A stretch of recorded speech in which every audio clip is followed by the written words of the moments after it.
Good afternoon. I'm John Dixon from the Old Sound Field Naturalist, and Pam Kinchin, our president, I just learned is not able to be with us today. So I'll begin our meeting by reading our acknowledgement of the, here it goes.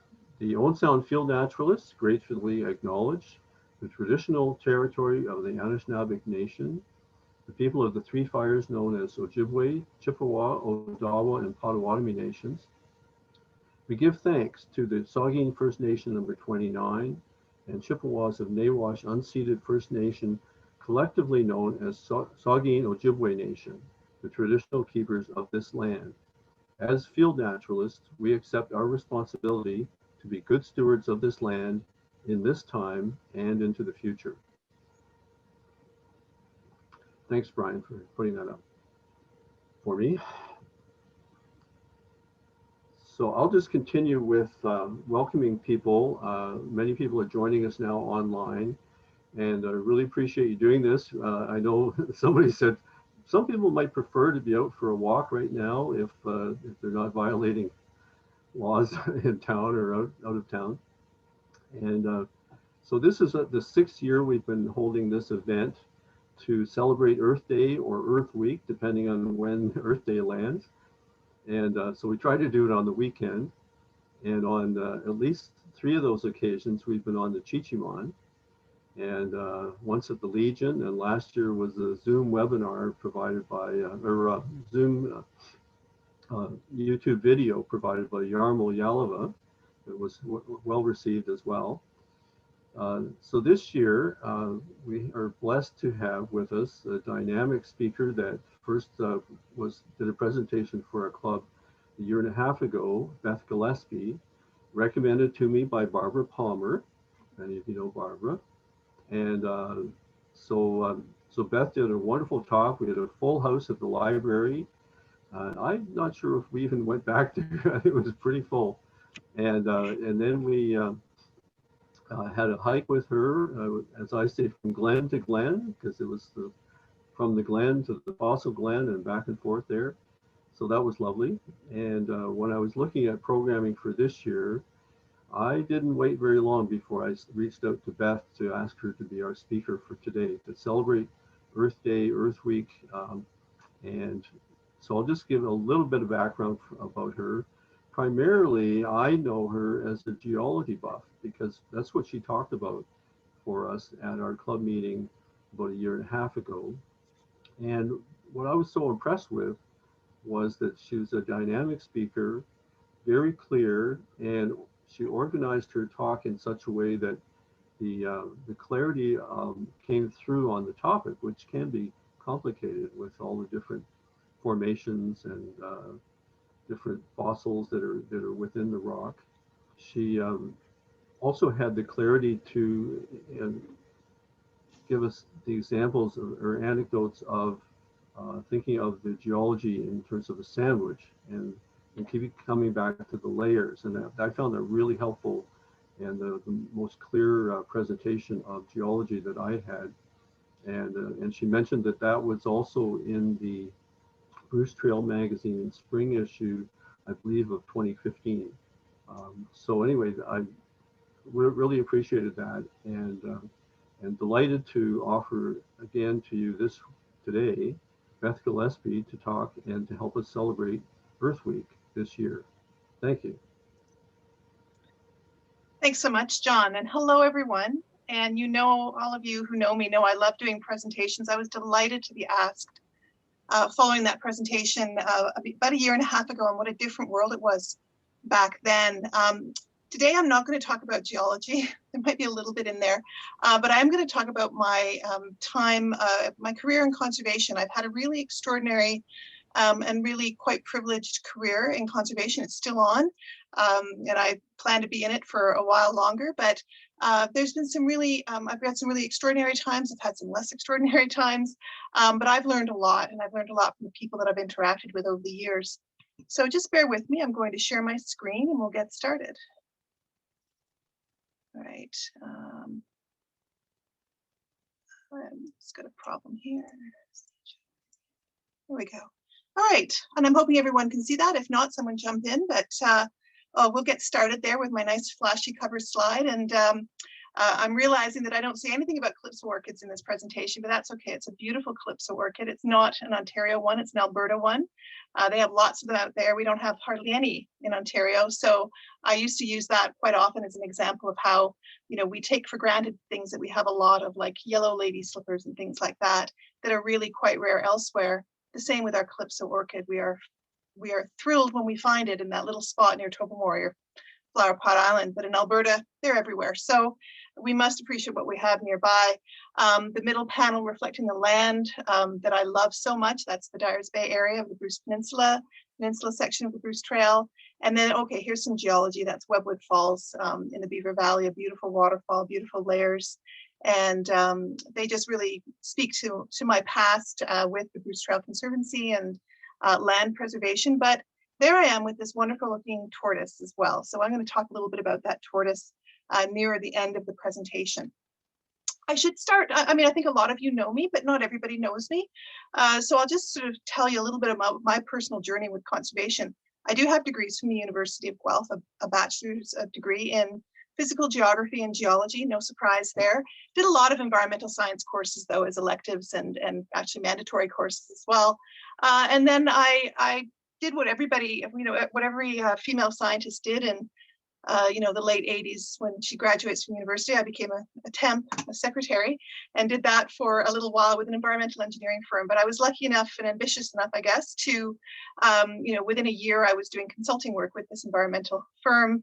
And I spent 15 years there. And one of the specialties that I came away with was toxic chemicals and how they move in the environment. And what was interesting is that I actually did a lot of that, took a lot of that work and went back to the University of Guelph and did my master's degree part-time while I was working full-time as well. And I had 2 little children, so that was quite the adventure. I look back now and I think I couldn't do that, but obviously you find the way and the strength. But there was a lot of interaction there. In 1992, I joined the Bruce Trail. It was called Association. I'm going to call it Bruce Trail Conservancy for the purposes of this presentation because it's just consistent, but it was called the Bruce Trail Association at the time. I joined it as a volunteer, and I joined it as a volunteer with the Environment Committee, and I'll mention a little bit about that in a minute.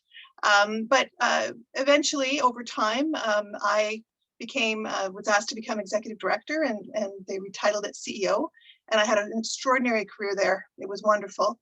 I met wonderful people, many of whom are on this presentation, and I think did a lot of extraordinary things. And then in 2019, I had the honor of being invited to come and head up a new foundation for the Toronto Zoo, the Toronto Zoo Wildlife Conservancy. I like to describe it that I work at the Toronto Zoo, but I don't work for the Toronto Zoo. I'm a separate charitable foundation. I was selected because I knew how to run a charity, because I knew how to fundraise. And our role at the Toronto Zoo Wildlife Conservancy is to raise money for Toronto Zoo projects. I'll talk a little bit about the types of things that we get involved in, but also to promote the Toronto Zoo and the conservation work they're doing there, which is really, really extraordinary. I would say that there's a lot of sort of back and forth in my earlier years. You know, I was working, going to the University of Guelph, and then when I was still working, I was a volunteer with the Bruce Trail Conservancy, and then became Bruce Trail Conservancy CEO. So a really great selection of conservation initiatives, I think, that I can be proud of. That gives me a bit of credibility to talk today. I'd also mention that I was on the Niagara Escarpment Commission for 2 years as a commissioner, and that was also a very different way of approaching conservation. That's through a land use planning approach, but I learned there, and I met a lot of great people there as well. So today we are just going to talk about my time with the Bruce Trail Conservancy and with the Toronto Zoo Wildlife Conservancy and the things that I have noticed and learned and experienced. And there will be a lot of pictures of the outdoors, so that'll be good for today because none of us can go outside, and a lot of pictures of animals. So I hope you do enjoy. So we'll start with the beautiful Bruce Trail, and I like to say this is my one true love. This organization really enjoyed my time there. But it goes way, way back. And this picture is a Caledon Hills Bruce Trail Club picture from just a few years ago. But the gentleman in the top right is a volunteer with the organization leading hikes. But many, many years ago, back in 1992, he was on the Environment Committee when I joined it. And I was young, and I was, you know, kind of wide-eyed about, getting into sort of environmental education and interpretation. And we did a lot of that kind of work on the committee. It was a fairly large committee. I would also say that the Bruce Trail Conservancy at the time was more in an infancy stage when it came to its ability to do environmental interpretive work and outdoor education, and even just the lands that were being acquired by the Bruce Trail needed help with, ecological review and planning and things like that. So it was a really vital committee for its time. It did eventually disband as the organization matured, but it was really terrific. And one of the things that I started doing on the Environment Committee was leading interpretive hikes that always kind of slanted to geology. So that was a lot of fun. Then in about 2002, I switched. I stayed on the committee, but I also became a director on the board of the Bruce Trail Conservancy or Bruce Trail Association, representing the Caledon Hills Club. And this was really interesting. So I had been involved now for 10 years, and I started doing geology hikes as fundraisers. And it was wonderful. And I thought it was a great organization, this wonderful hiking organization that I had joined. And then I was in a board meeting with the Caledon Hills Bruce Trail Club, and Dave Moule was hosting the meeting. And many of you know Dave Moule, he's wonderful. And I overheard somebody say, "Dave, I really like that article you put in the last newsletter about how we're not a hiking club." And I went, "Bruce Trail's not a hiking club? Really?" And that was when the penny dropped, and I understood. As Dave says, hiking is what we do when our work is done. And for him, the work is preserving land along the escarpment. And I've been involved for a long time, but I'd never really embraced that or really understood what the Bruce Trail was really all about. And when I did become the executive director, I made it a point every time I talk about the Bruce Trail to tell that story, that it's not about hiking, it's about engagement in conservation. So that's a big theme, because engagement in conservation is really what's going to help us get out of this environmental mess that we're in.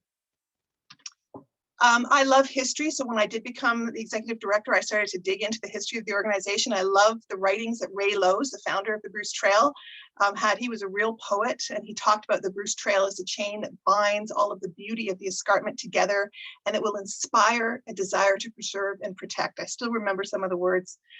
Really inspirational and very, very important, I think, for the understanding that we are indeed a conservation organization. The Bruce Trail Conservancy is there to protect the escarpment.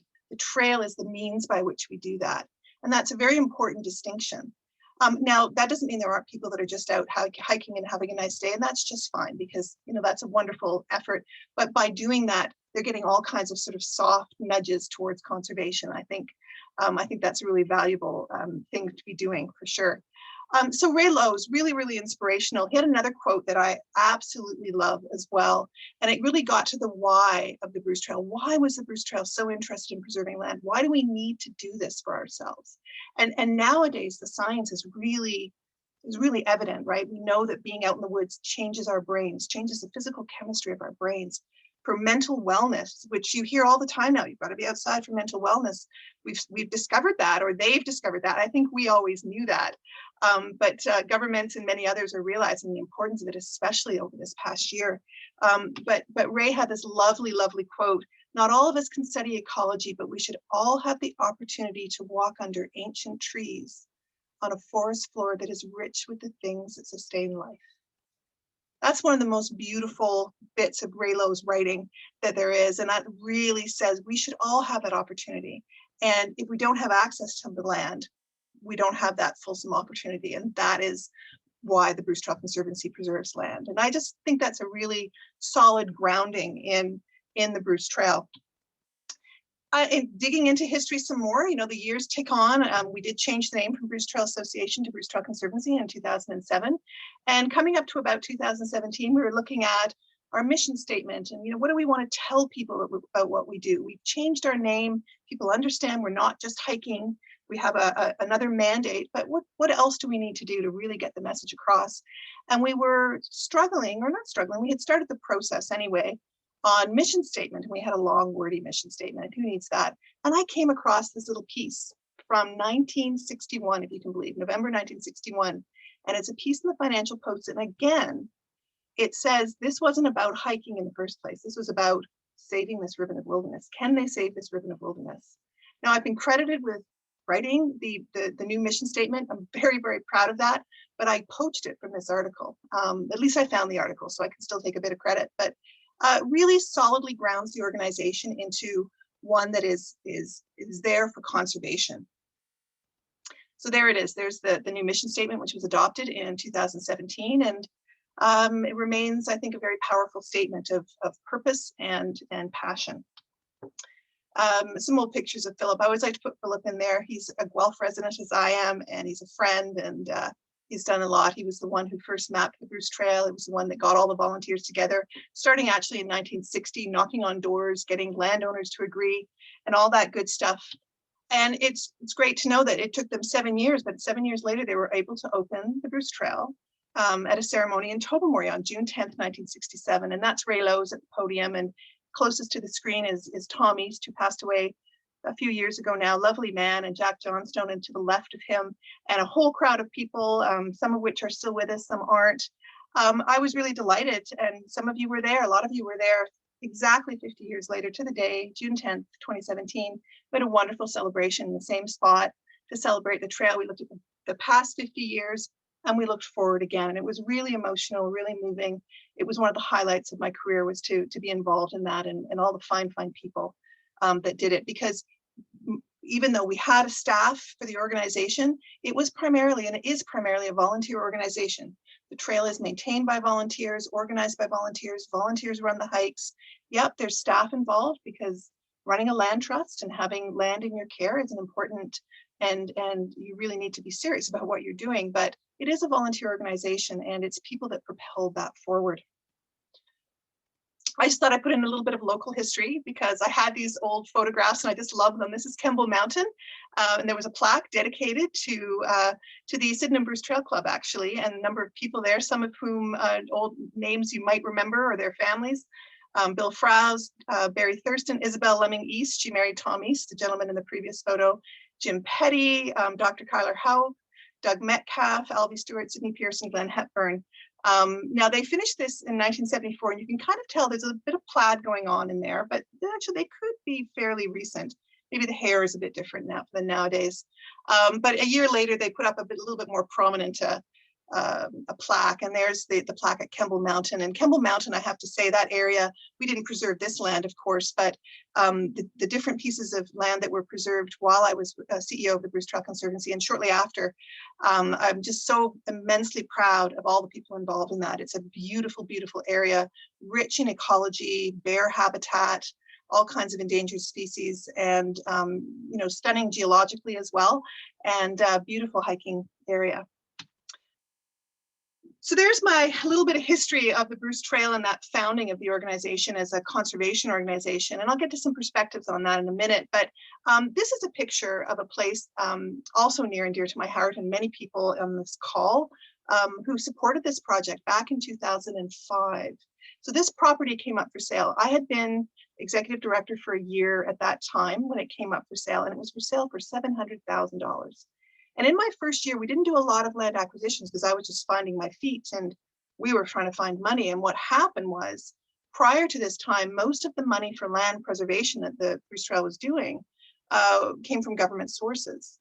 And that government money dried up in 2004. This property became available on the market. It's on the optimum route of the Bruce Trail, so it's on a planned route that we desired deeply. And we wanted to acquire it, but it was $700,000. Now, nowadays, and I've done acquisitions while I was CEO as well. There are big, expensive ones nowadays as well, but this was a lot for the organization back in 2005, 2006. And we didn't know we could do it, if we could raise $700,000, because we'd never raised that much money before without help from the government. And as it turns out, we had all the money in place in about 4 months, and we were able to preserve the property. And we went, aha, we've got something here. We no longer have government funding, but we have passionate members and donors and volunteers who want to make these things happen. So Rush Cove is a really important property to me. It was preserved a long time ago, but I've always deeply loved it. Nowadays, I think the water level is above that blaze along that shoreline, but it will go down again, I'm sure. But that was the former route. It's been changed now, of course, because of the water and other factors. But it's a lovely, lovely property. that means a lot to me in terms of changing the game for us, telling us, yes, conservation can happen and people can help us make it happen. In fact, I loved it so much that when we moved into our new head office in 2016 down in Dundas, I wanted a big mural of that property on the wall when people walked in, and I wanted people to really be inspired by it and know that there's a story behind it that says it's people that make conservation happen. And it was a brave, bold step for us. It was a bit of a scary step. We had a great board at the time that said, yep, see, if you think you can do it, you go for it. And we did. So I think I'll start with a few perspectives. I'm going to pepper these and add to them as we go through. But I think history is important. I can't tell you the number of times I heard people say to me, that's not important. That's the past. You got to look forward. I really think you have to look forward in conservation, but it's the past that helps ground you into what your purpose is. It helps inspire that passion.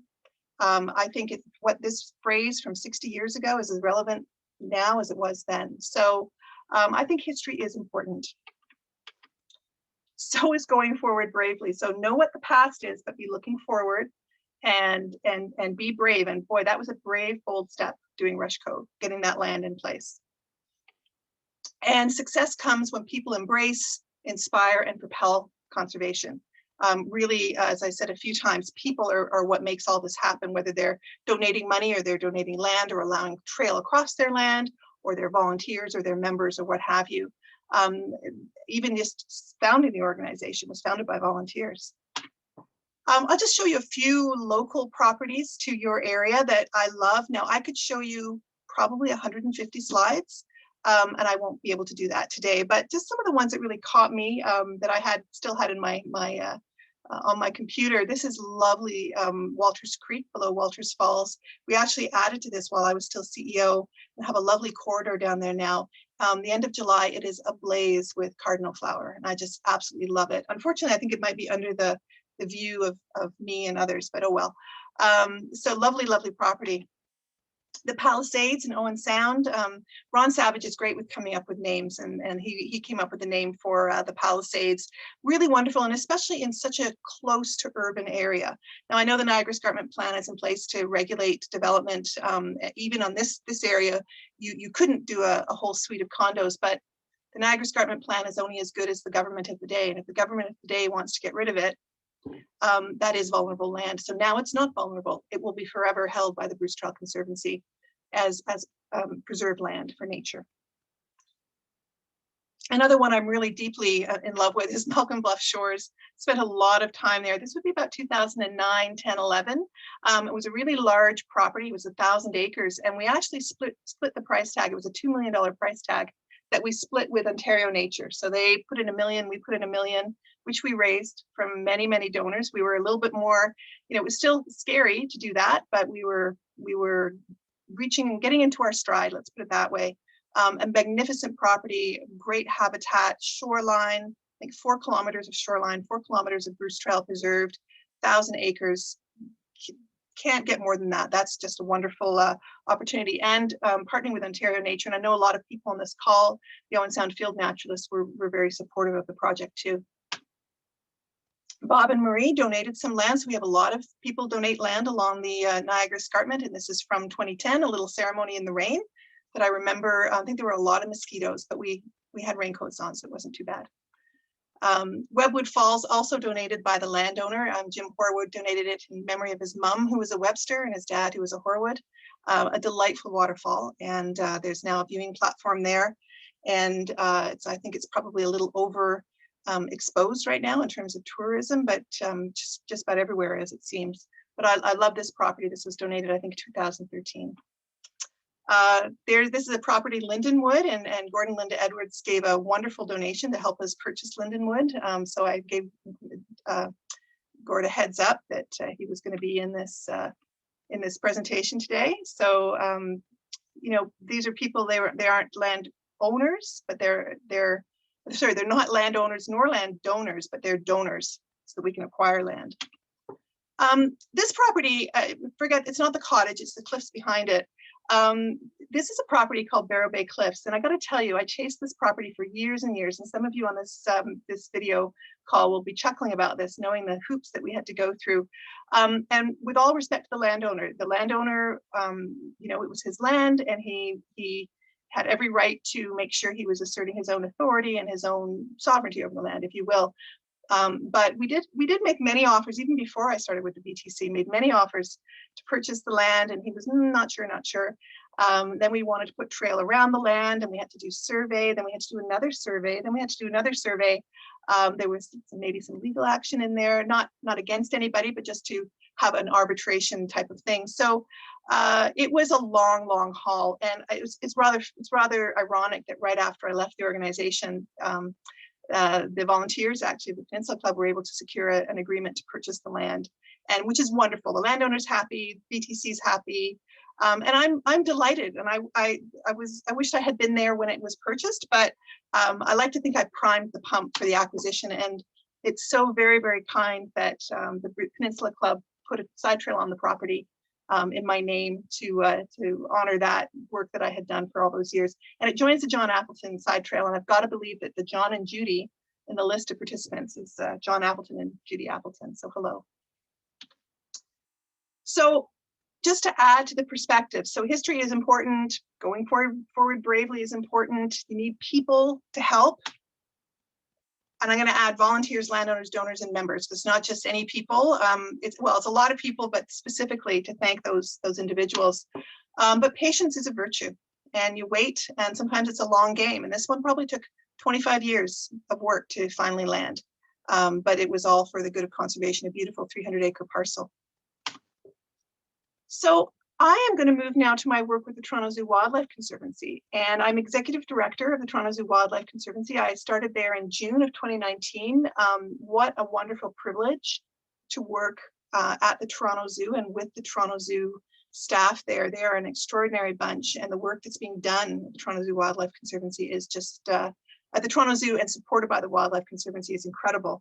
So I'm going to ask you a little test, and unfortunately I can't see your hands up or anything like that, but here are a number of species, and I'm going to ask you what's common about all these species. And so you're thinking, you're going, oh, well, they're all Canadian, and indeed they are. There's wood turtles. I love those little guys. That's one of my picks, actually, and Vancouver Island marmot and shrikes and the black-footed ferret and the Massasauga rattlesnakes and Blanding's turtles. Lovely species, all Canadian. They're all endangered. True, yes. And in fact, the Vancouver Island marmot is critically endangered. In fact, you may not know this, but the most endangered mammal in Canada is the Vancouver Island marmot. You might think it's something bigger or more bold, or maybe polar bear or something like that, but it's actually this little gopher. And he's not a gopher, he's more important than that. But this is the Vancouver Island marmot. Lovely, cute as can be, little groundhogs, basically. But here's the thing that also is common about all of them. All of them are bred at the Toronto Zoo and released into the wild. It's one of the big programs that we have at the Toronto Zoo that is not so well known to the public, but we have a breeding and release program. So all of these wonderful endangered animals, we're actually increasing their numbers in the wild. I'll focus on the Blanding's turtles, actually, and as well as the wood turtles. We have what's called a head starting program. So a lot of turtles are born every year, but they're predated very quickly because they're small, they can't survive, and they just get gobbled up by raccoons and minks and things like that. So we have a program whereby we take viable eggs and bring them to the Toronto Zoo, and we have a laboratory, or a lab, if you will. It's a room with big buckets and water and things like that. And we basically hatch these turtles, and we keep them for, sometimes it's not very long, usually it's a couple of years, and they go kind of from Timbit size up to donut size. And by the time they're donut size, they're more robust and they're less vulnerable to predation. And we've released something like 500 or 600 Blanding's turtles into the Rouge Valley. Really amazing work, increasing their numbers. There's some of the scientists that, obviously a photo op, Parks Canada owns the Rouge Valley National Urban Park, so we've got Parks Canada personnel there. The two scientists on the right-hand side, I have to tell you, working at the Toronto Zoo it's just delightful. There's so many young people and they're eager and they're energetic and they're smart as whips. It's been a real privilege to work there. So yeah, we've been releasing Blanding's turtles into the Rouge Valley. We have the wood turtles go to a location that's secret because they are very, very hot on the illegal animal trade market because they're such pretty turtles. The shrikes, some of them just recently went to Carden Plain. The Massasauga rattlesnakes, I can't remember where those went. I think somewhere on the Bruce, I think. What other ones we have? The black-footed ferrets. We're still trying to build up a robust population at the zoo, but we have released them into Saskatchewan, into their native habitat, and we have some of our marmots have ended up in Vancouver Island. And I'd have to say they kind of go to a bit of a boot camp before they're actually released in the wild. For example, the turtles, we release them, but they're in a cage that's kind of half submerged. They can come out and in, so they can get used to the water and used to the outdoors and all that, but not be predated. So we don't just sort of throw them to the wind. So that's a really important program at the Toronto Zoo. That's entirely grant funded. We have other programs where the scientists are going out into schools and talking about the Great Lakes fish and other species in the Great Lakes area. We have an Indigenous program of passing on that wisdom and knowledge. We have a bat program where we're monitoring bats. You may not know that the most endangered mammal in Toronto is the bat. It's not a number of other animals. So a really, really fine work being done there to support conservation. None of it's funded by regular programming. The Toronto Zoo itself, the operations of the zoo is funded by gate fees and retail and the City of Toronto, but that none of those funds or only a slim amount of those funds actually goes to these conservation programs. So that's where my group comes in. We help and support those conservation programs. We also support other things at the zoo, some equipment needs, habitat. I'll talk a little bit about habitat in a minute, but that just gives you a flavor of the kind of things that we support. Everything except operations, basically. Here's another program that's really incredible and grant funded. This is a program where those little guys on the right are the product of thawed 35-year-old bison sperm. The female was inseminated and had these little calves. And why is that important? Well, the Toronto Zoo has thousands of samples of animal sperm and eggs stored away, frozen and stored away. And why is that important is because it acts as sort of a bank against species lost, for sure. It also helps in cases like this where one of the important parts of improving biodiversity amongst animals is to make sure you don't have too close genetics, right? So when you can take 35-year-old sperm from, even if it's like the great uncle or the great great great grandfather of the animal, it's different enough that you actually get a very healthy and robust animal as opposed to too close breeding. Again, it also acts as an insurance bank. We have this tissue. We can do artificial insemination on the property if we need to, or with other zoos and that kind of thing. It's not good for all animals. Some animals just don't take to it. For example, tigers. You can't artificially inseminate a tiger very well because they don't do well with anesthetic, and you certainly can't do it live. But at the same time, tigers can sometimes kill each other in the act of breeding. So lots and lots of things. I mean, my mind just was boggled when I first started there. I was just swimming in knowledge, or swimming in facts that I was trying to turn into knowledge. But this program is really great. Lots of genetic research looking at diseases that animals have so we can help the wild populations because we know more about the diseases from the animals that we have. None of the research is exploratory. It's done under very strict rules around animal welfare. It's only, the utmost care is shown for the animals, and it's a real privilege to see what they do there. We have this wildlife health center, and this is a part of the zoo that used to always be behind the scenes. And we're trying to encourage people when we're open to come and see the Wildlife Health Center because it has some really great stuff. It has laboratories in there.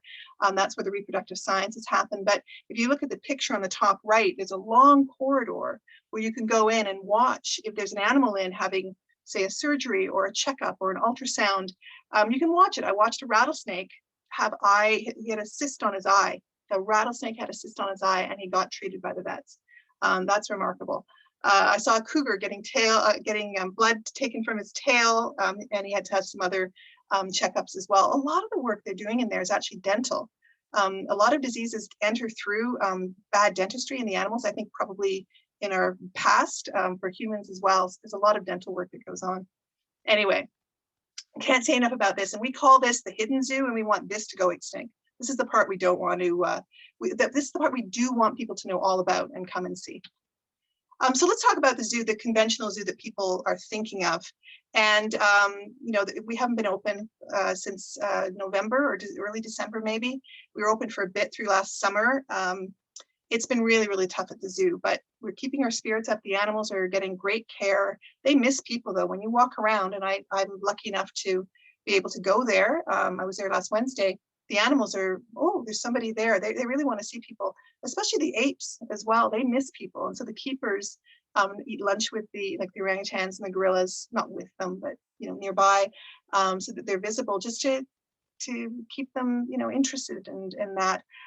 Keeping an animal interested in human care is a really big part of zoo work anyway. We call it enrichment. So their food is not just given to them on a plate, it's hidden around their areas. They have to work for it and look for it and mimic those behaviors they would have normally in the wild. But let's look at some animals. So this lovely, lovely animal, so it's a tiger. Tigers are the most popular zoo animal, apparently. Go figure. This is Maisie. Maziria is her name. She came from the Granby Zoo a year and a bit ago. So a year ago, February, with the intent to breed her with our male Vasily. Lovely big old male tiger. Now these are Amur tigers, and you might know them as Siberian tigers. The name has been changed because they're actually from the Amur River region rather than Siberia. So if you hear Amur, it's just the Siberian tiger.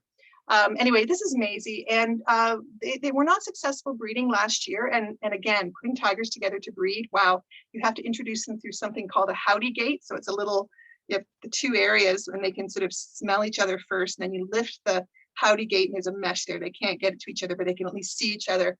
It takes a long time, and it's, you know, it has ended in tragedy in some cases, but these two were fine last year, but they did not, they weren't successful. We actually think Maisie is pregnant now, and we might have tiger cubs any day up to the next couple of weeks. The gestation is not a precise amount. So we'd be really excited about that, because these animals are endangered. They're not critically endangered anymore, but they have been upgraded to endangered. In fact, there were 20 to 30 in the 1930s of these guys left. Beautiful, beautiful tigers that were probably hunted like mad. Also habitat loss as well. And they're recovering. We now have several hundred, and hopefully we can have more. Now, when we have breeding programs within the zoo, sometimes those animals or the offspring of those animals do end up going back into the wild. There are programs where we have sort of a scaled approach for zoo animals to make their way to in-country sanctuaries and then into the wild if possible. Not all of them can do that, and for a lot of the animals there is no wild to go to, or going into the wild is more dangerous than staying put and being cared for so well by our vets and keepers. It is important to have a plan. So anything that's happening at the zoo with the animals in terms of breeding or moving them around is not just willy-nilly. This is not Tiger King. It's not Tiger King. It's very carefully planned. Putting together Maisie and Vasily was part of what's called a species survival plan, which guides all of the zoos that are under the AZA, the Association of Zoos and Aquariums. This is an accreditation, and it's really important.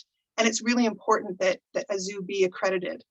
There are a lot of unaccredited zoos around, and they give the accredited zoos a bad name, unfortunately. Toronto Zoo is accredited, and it's a very important part of what they do. So the accreditation governs, you know, how we care for the animals, how we breed the animals, the amount of space they have, their, you know, the enrichment that we can offer them, all those kinds of things. So that leads me to another perspective that I have on conservation, is that you need to have a plan. You know, with the Bruce Trail, the plan was the optimum route. It was preserving the continuous corridor along the optimum route. When we have our animals and we're trying to fight extinction, the Toronto Zoo's mission statement is all about fighting extinction. We do that according to a plan, so we all know around the world what's going on, and what animals what numbers are coming up, what are going down, and what we can do about it in the middle. I'll show you some other lovely animals at the zoo. This is lovely Amani. There's a little calf that was born last May. She's a Maasai giraffe again. They're endangered, and she's just a delight. Now she's much bigger now, but when she was first born, she was only 6 feet tall, which sounds a lot, but it's for a giraffe, it's not. She's up there with her mom now in terms of height, but she's just a lovely girl. Maasai giraffes are endangered, and if you've heard of Anne Innes-Dagg, who's a famous giraffe researcher, a lovely lady, did so much work on giraffes. We actually named Amani Innes-Dagg in her honor, and she's just really charmed by that. Oops. This is my favorite animal, I think, right now. This is a red panda, and they're from Indonesia, or sorry, in the Himalayas, in that region. They're in the mountainous regions. They like snow. They're good in the winter. They're just an adorable, adorable animal. On the top left is Ila and her baby Adira, who is just a charmer. That's Adira in the middle. Sadly, when Adira was a few months old, about 4 months old, Ila died of a really serious infection that they weren't able to turn around, the vets weren't able to turn around, which was really sad. Mind you, by that point, Adira was more independent. And then shortly after that, she got to meet her dad, and that's her dad on the bottom left. Suva is his name, and he's just, they're just the cutest animals. I can't even tell you. Unfortunately, it looks like the display is covering a picture of them up high in a tree just from Wednesday when I was visiting them. But again, another animal, and their problem is habitat loss and also the illegal wildlife trade. A few other beautiful animals we have, the Grevy's zebra and our Przewalski's horses, which are one of the original, like, sort of genetic horses, one of the older horses, our rhino, white rhino, and our polar bears as well, which are a very iconic species. So you may recently have seen David Attenborough's documentary, A Life on Our Planet. And this is a scene from that. And this is the dark side of what's happening to these animals. I haven't actually seen the movie. I started to watch it and I couldn't because I'm such a softie. But this breaks my heart. This is an orangutan in Sumatra trying to fight this animal, this monster that's cutting down its trees, its home. It's a really poignant, in-your-face picture, and zoos have a role in this, and I'm gonna tell you why. So, only 10 years ago there were about 240,000 orangutans in the wild. Today there's half that. In 10 years, half of the orangutans have been the population has declined to half. So extinction for these animals is real, and they're thinking in 20 years, 30 years there won't be orangutans anymore. So this is a really serious problem.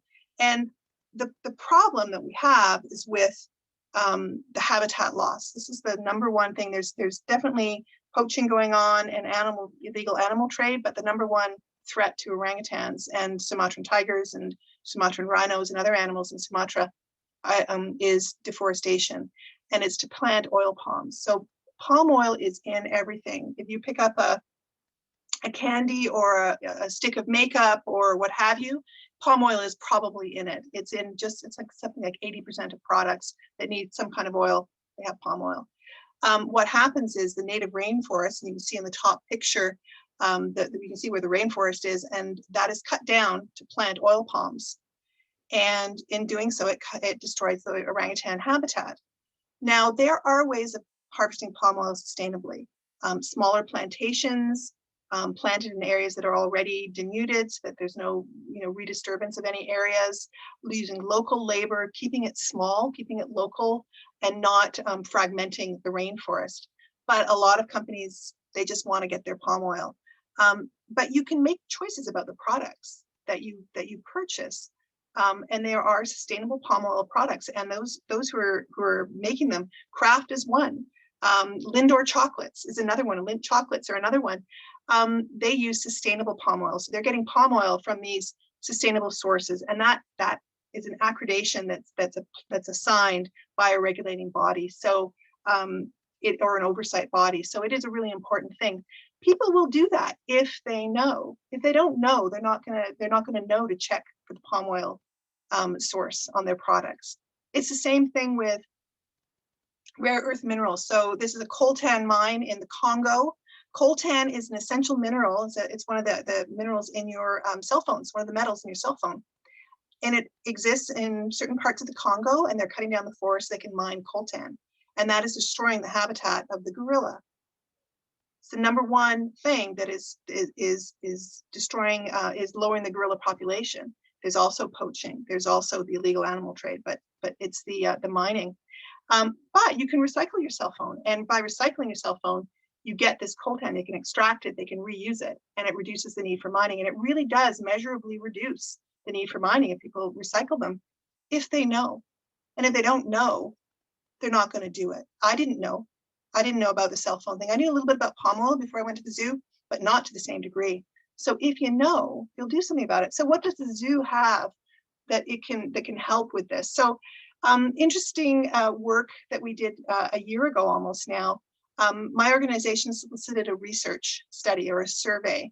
We wanted to find out how aware people were in the GTA, in the vicinity of the Toronto Zoo. How aware were they about conservation issues? And we had a whole raft of things that we asked about.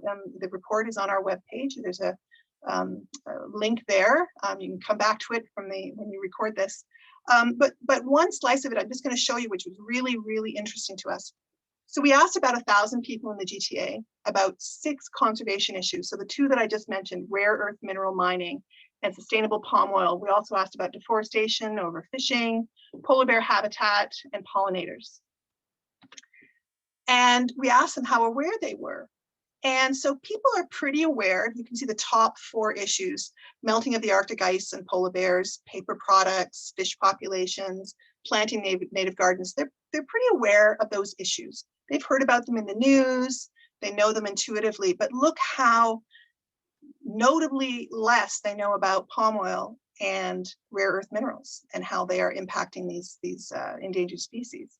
So really a slim amount, and this is out of the whole 1,000, very few, markedly few knew about these issues. But then when we look into it even further, so now we looked at, okay, how does zoo attendance correlate to that?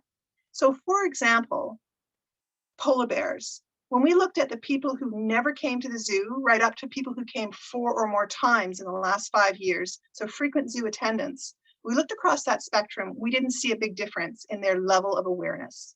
So whether you ever go to the zoo or not, you're going to pretty well know about polar bears and the impacts of climate change. There's lots of it in the press. There's lots of pieces about it. Same with pollinators, a little bit of a difference, but not much, not statistically significant. A lot of people know that pollinators are in decline, and whether they go to the zoo or not, they've become aware of these issues.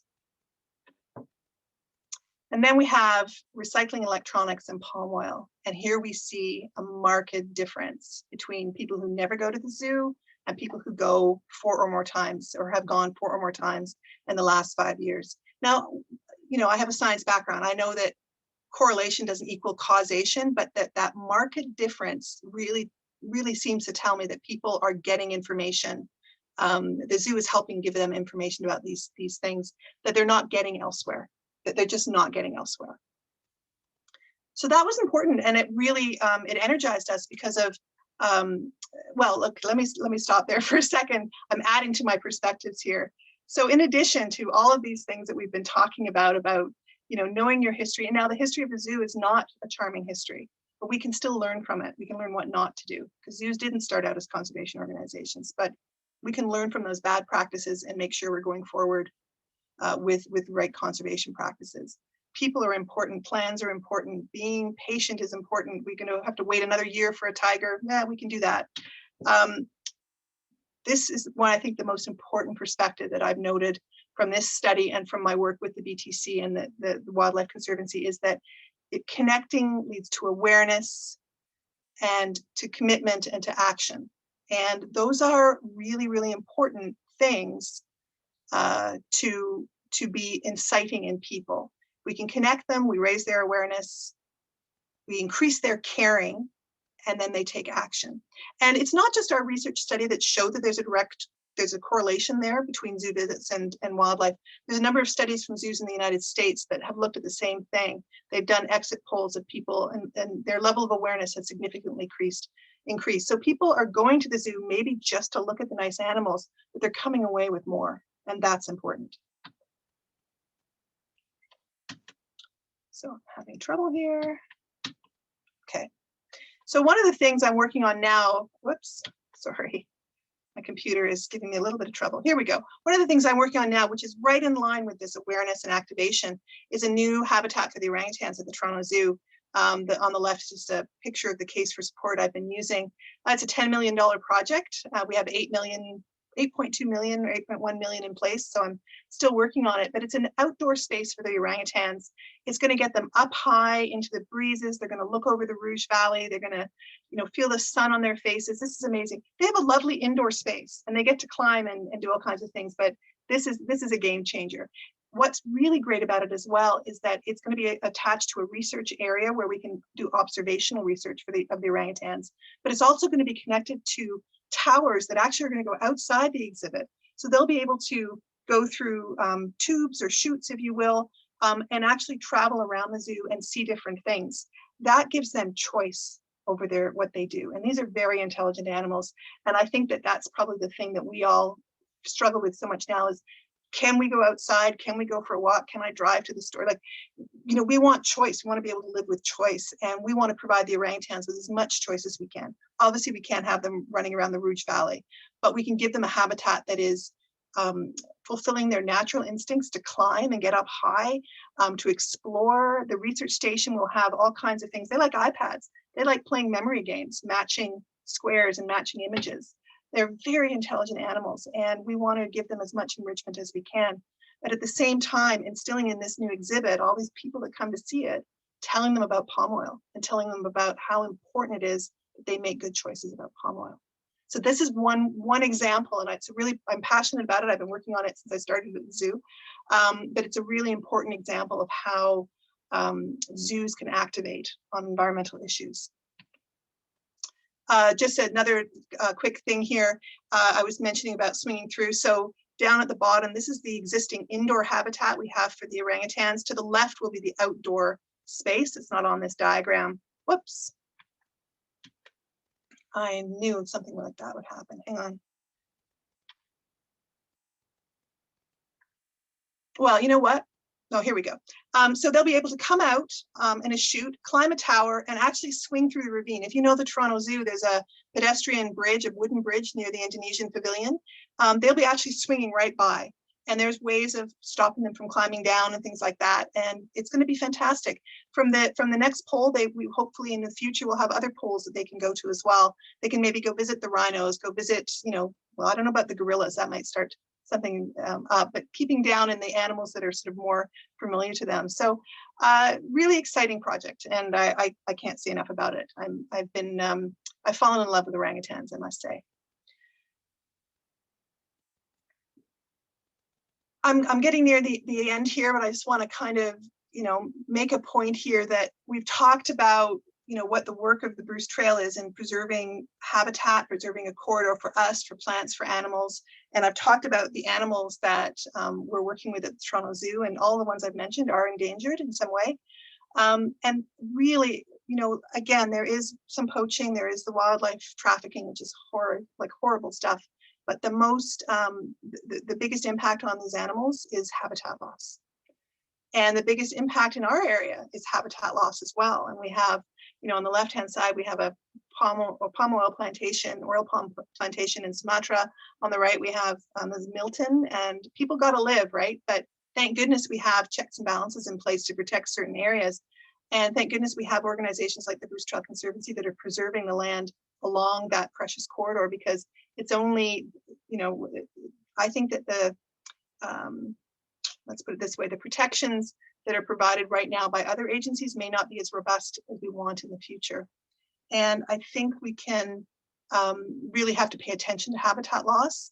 And sometimes it's not just things that we do directly, it can be indirectly through climate change, and that's what's impacting the polar bears and that kind of thing. But that's the biggest threat to the survival of species on our planet. And so it would be nice to have lovely spaces for the orangutans and bring them back to health. I don't know if they're going to be orangutans in the wild in 20 years, but we're going to do our best. We know there will be in zoos, because we'll make sure that they don't go extinct completely, but it's going to be a challenge.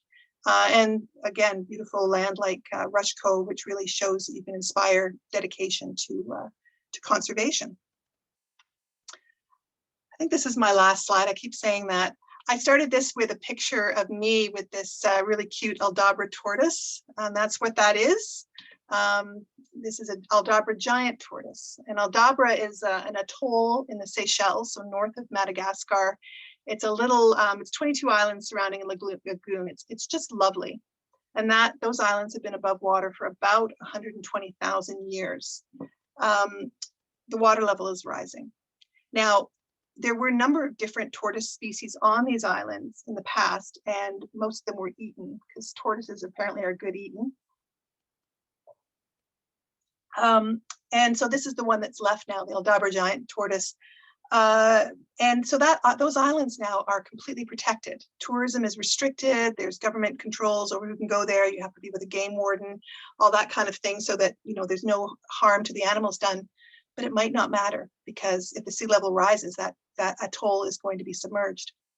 And there's places we can put the tortoises, and there's plans to ship them, I think, to Galapagos and other areas. But even when we can try to do our best to protect these things, we have a long road to hoe. Let's put it that way. And I think I don't want to end on a negative note, because I think that there's a lot of great work being done in conservation, but we really have to get behind it. The UN decade on ecosystem restoration starts in June this year.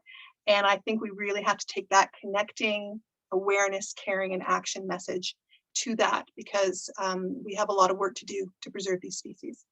And that is my presentation. Thank you very much. I have some resources here, some websites, and if you're interested, and I'm more than happy to answer questions.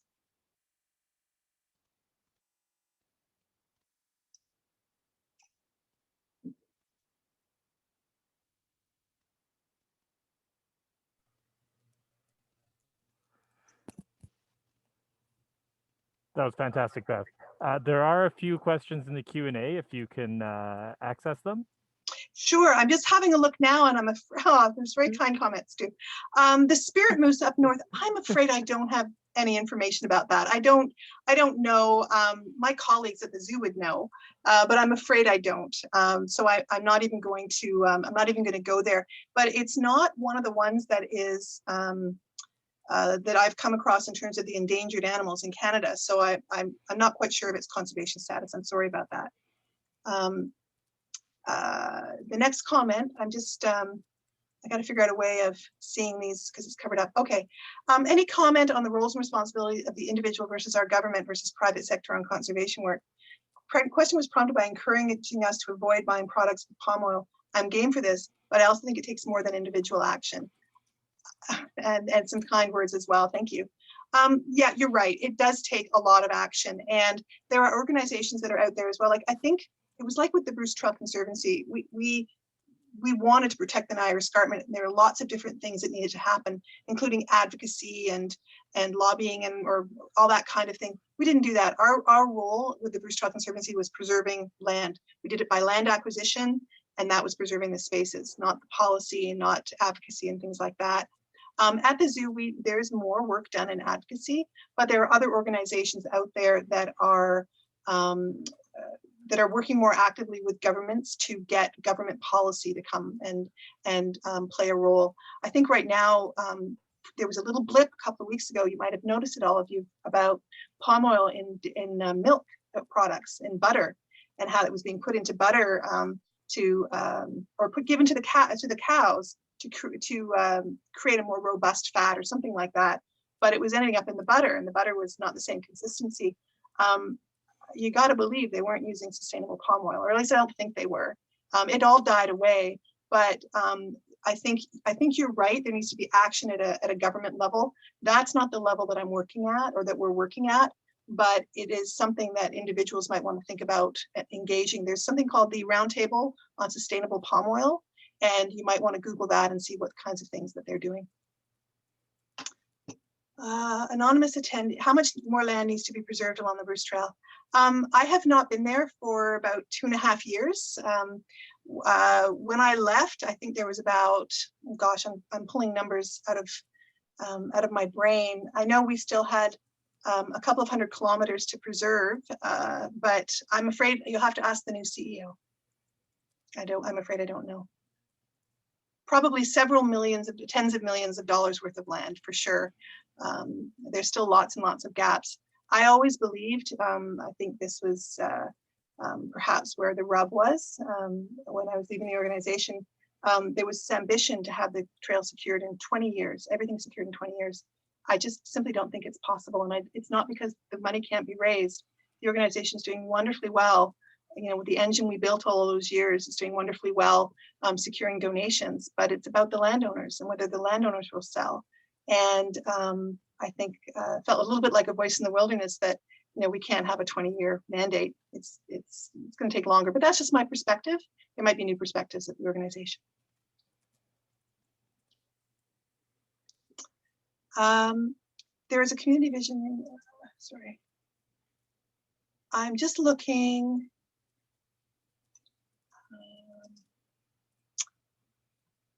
Oh yeah, so someone has put a note. I'm just going to go up now in the chat because there's some things there. Yeah, sunny afternoon, but thank you so much for staying with me. I probably have saved all of you from a potential health scare.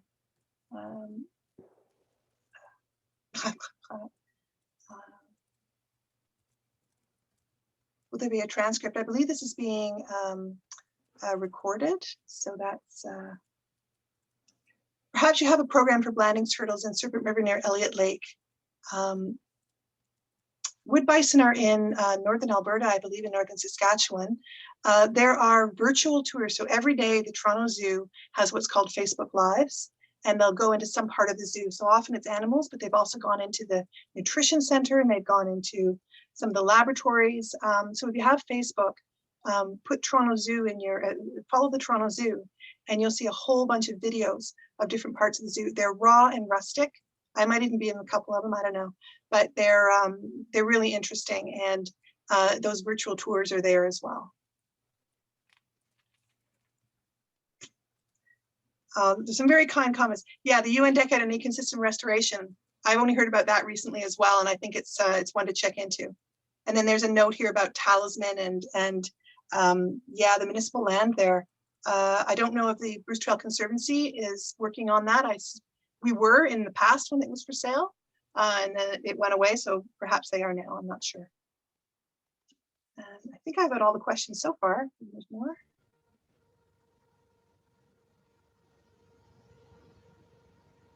Transcript, yes, I don't know if there's a transcript. I can't answer that, I'm not sure. I don't think so. I'm going to take this opportunity to thank Beth. It was really terrific to include, like you said, the history, and it was nice for me to see a picture of Sid Pierce and some of the other people in that picture. And I know the Sid Pierce Bridge, and I knew him well through other aspects of town here with the city band. And in fact, I think he was a trumpet player long before I knew him. And I liked your presentation in terms of highlighting, you know, the history is important, you know, going forward bravely, cautiously but patiently but bravely, and that the success can inspire and help to, you know, propel the conservation energy and movement. And I liked what you were saying about the genetic research being done at the Zoo Wildlife Center. I know at regional meetings that I've been at with our Old Town field naturalist, speaking to, I think it was Tom Loeb in the Goderich area, and he had wood turtles there that he would talk about and try to save them and the programs they had, but he had to be so careful. Yeah, exactly. To save, because they still were being subject to poaching. And harvesting, and it was terrible. Let's put it this way: our site for release is near Lake Huron, so it may well be the same site. Yeah. Anyway, it's nice to have that connection. And when you showed the red pandas, to me, the face really reminds me of the little martin, the pine martin that I saw when I was in Algonquin Park. So it's a different animal, but the face and the ears still look similar. They're adorable. I'm going to mention something else too, that I really appreciate that you have the chance to help us celebrate Earth Week and Earth Day, which is next Thursday, but also to raise awareness, conservation awareness about issues across the world and locally. It was helpful for me. Again, I've seen information about palm oil. I think most of us get sort of bombarded with emails about these campaigns, and sometimes you can really absorb that and take a step, and sometimes you just have to move on and say, I've got enough on my plate. And so it's really helpful to learn about the coltan for the cell phone and the recycling programs there, and what still can be done, one-on-one and locally. So the other thing I was going to mention is that when we started this program of celebrating Earth Day and Earth Week, it was on the Chichimon, and we had limited seating. So we actually charged $5 a ticket because I knew it would sell out. And although Freeman Boyd said, "Oh no, you'll never sell it out." And a week before the event, he said, "I'm sorry, you're right, it's sold out." But anyway, it was, we ended up, because we had the $5 token donation amount or admission fee, we ended up raising $1,000 or more that we said right from the start, all the proceeds would go towards the Owen Sound Field Naturalist Youth Projects. And we were sponsoring kids to go to the nature camp at Camp Kawartha, and also high school students to the Ontario Nature Youth Summit.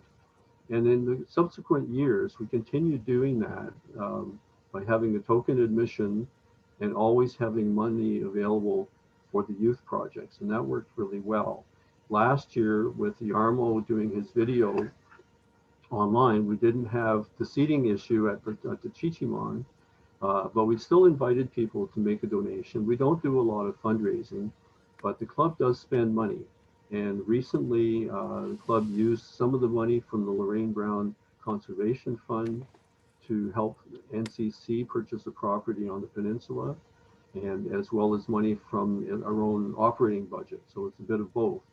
So again, we're speaking to the converted here, the people that are attending. You're welcome, though, to consider this an opportunity in celebration of Earth Week to make a donation to the club or to the zoo. But we are also a charitable status. We have a charitable status, and we have several directions where you can direct your money donations, whether it's a bequest or a will or a $25 amount, whether it can go to local educational programs like our youth projects, or for land conservation and purchase through the Lorraine Brown Fund. So it's just there if it suits you to donate money at this time in celebration and recognition of what Beth has brought for us this week. Again, I welcome you to do that, because we've kept our fees, our admission fee, our membership fee, very low for a long, long time. And when we got extra members in the last few years, it really helped the cash flow. But it's always an issue if people don't renew, then you have to do some fundraising of some sort. And so if this works for you, I invite you to make that donation. The information is on the website, and it should be fairly straightforward to do that when it suits you.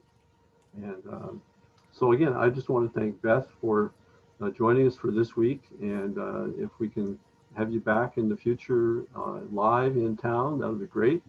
Maybe even on the Chichimon someday. But, I'll bring a red panda. Thank you very much. It was delightful. It was really nice to speak to everybody, and I miss you all. And I hope next time it is live. I was looking forward to doing this on the Chichimon, but that day will come. So thank you so much, everyone. Great. Thank you.